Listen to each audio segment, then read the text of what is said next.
to progress in our relations. So thank you very much. The mechanism of intergovernmental consultation is certainly unique, and it has brought about all-round growth in our relations. In addition, in the course of the past year, our two sides have deepened our engagement. We see Germany as a natural partner in achieving our vision of India's economic transformation. German strengths and India's priorities are aligned, and so is our mutual goodwill.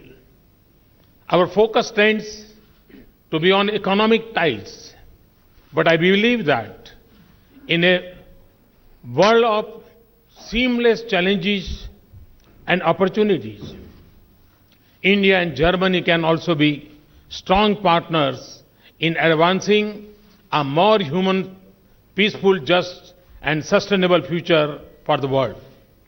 We have a rich history of engagement. We share values, comfort in our relations, and a sense of responsibility to the world. Today, we have met for around 3 hours. We will continue our dialogue here and in Bengaluru tomorrow. I was very pleased with our discussions and the broad range of outcomes. German response to our development agenda is very encouraging. We can look forward with confidence to increase investment, trade and technology partnerships in manufacturing infrastructure and skill development.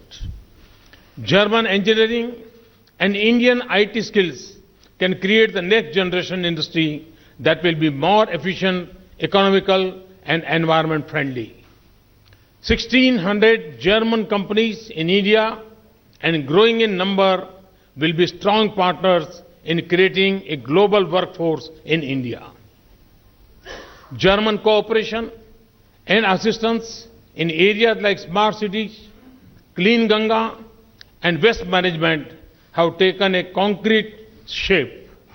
So as our cooperation in education, from engineering to humanities, I admire German leadership in clean energy and commitment to combating climate change. This is an area where we have convergence of views and rapidly growing cooperation. We have agreed on India-Germany Climate and Renewable Alliance with a long-term vision and a comprehensive agenda of combating climate change. I place great value on Germany's assistance of over 1 billion euros for India's green energy corridor and a new assistance package of over 1 billion euros for solar projects in India. We also intend to deepen research cooperation in clean and renewable energy and energy efficiency. To contain temperature rise, we must also change our temperament.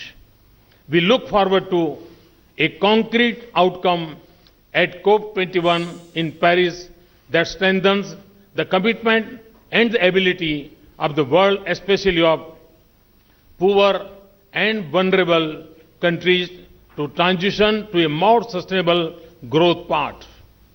Our partnership will also grow in areas like defense manufacturing, trade in advanced technology, intelligence, and countering terrorism and radicalism.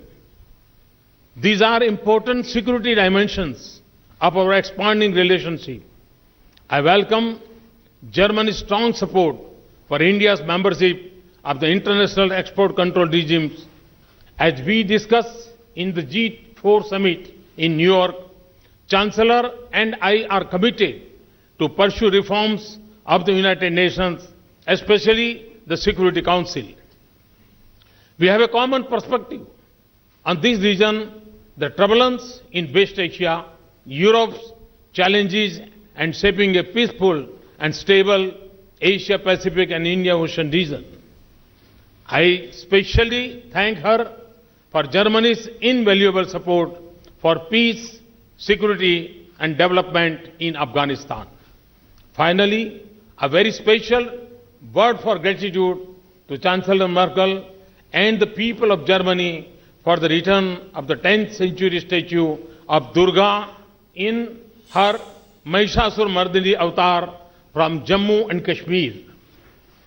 She is a symbol of the victory of good over evil.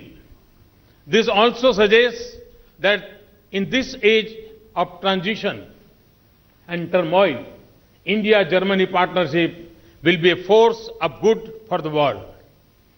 It is a saying common to both our cultures that friendship is a plant that needs to be watered.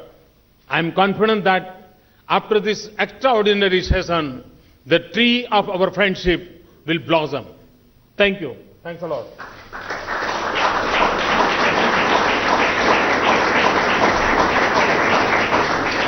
May I now invite Her Excellency Chancellor Merkel to deliver her statement. Ja, sehr geehrter Herr Premierminister, lieber Prime Minister, Herr Modi, dear Mr. Modi, meine Damen und Herren, ladies and gentlemen, allow me für die Gastfreundschaft to bedanken, thank you mit der Sie first uns and hier foremost for the aufgenommen very haben, auch gracious für die hospitality with which you received intensiven Gespräche während me der and the members of my Regierungskonsultationen delegation und and vielen for the very bilateralen good talks we Gespräche. had Wir during the sind sehr gerne intergovernmental nach Indien consultations zu and den also the quality of the deutsch-indischen bilateral talks.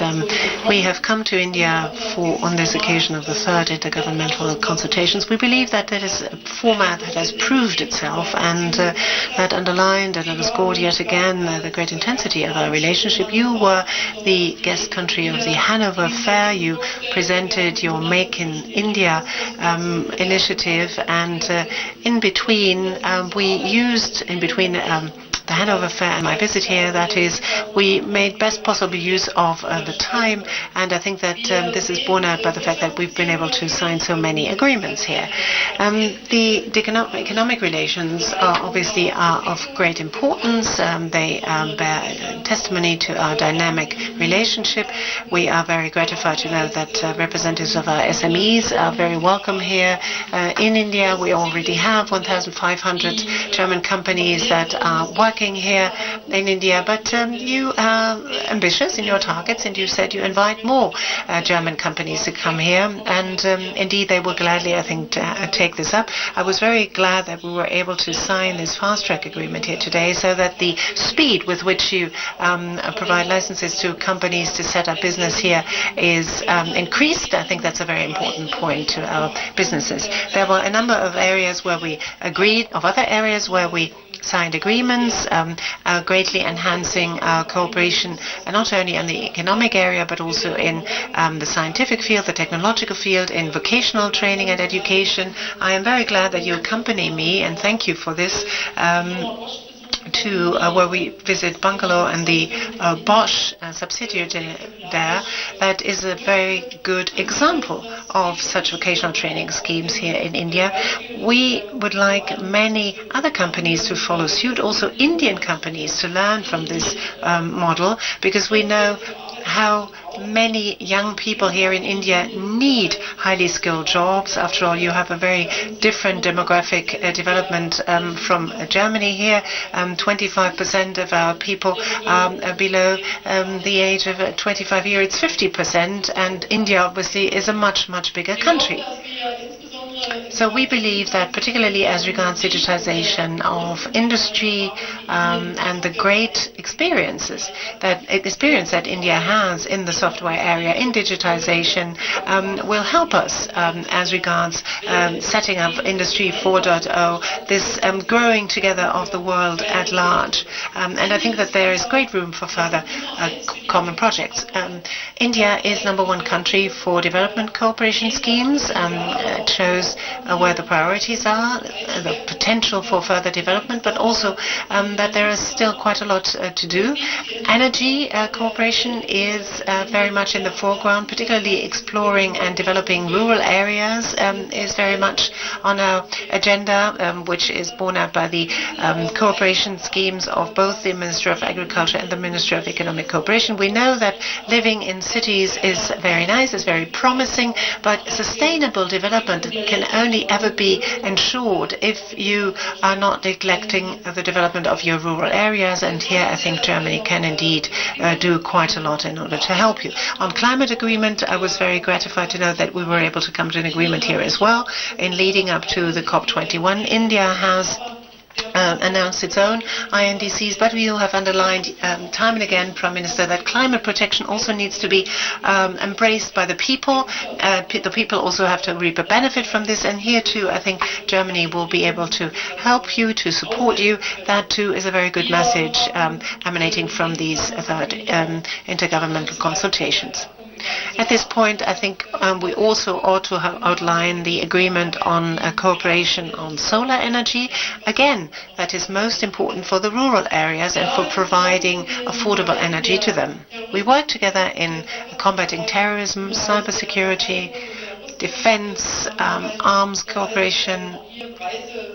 Here too, our cooperation is based on a very broad foundation, and we also, as you know, on a voluntary basis, we're able in the cultural area to hand over the Durga statue. I think that is of a very great importance to people here in India, and it also brings home to us the sheer variety of culture and civilization here in India, and also how old your civilization is. And I think it will also go a long way to bringing our civil societies a bit closer to each other. Learning the German language, that agreement that was signed, is also part and parcel of that. And we, I think, on the German side have been dealing with Sanskrit. We have a lot of scholars who are interested in that. So then we have a number of foreign political projects. For example, Afghanistan, as you mentioned, Prime Minister, we are somewhat concerned. If we look at the security situation in that country, we want to learn, we want to work towards stabilizing the country, towards bringing this country to internal peace, even though we obviously have to contend with setbacks. But we, as members of G4, there's two of the countries that make up this group that are trying to seek a permanent seat on the Security Council. We were taking stock when we met in New York of the whole gamut of foreign political issues, and I think it brought home to all of us that the world is full of conflict. And India and Germany both are working for diplomatic and peaceful solutions and political solutions to these conflicts rather than military ones. And this is why we are going to continue to intensify our cooperation also in this area. Thank you very much. Intergovernmental consultation are very good in that you can prepare them very intensively, but we said we're not going to take a break for 2 years now until we meet next, but we're going to continue to work very hard, that you continue, our working levels are going to cooperate and also are going to be candid with each other whenever they feel that somebody has thrown a spanner in the works and where things are not going forward.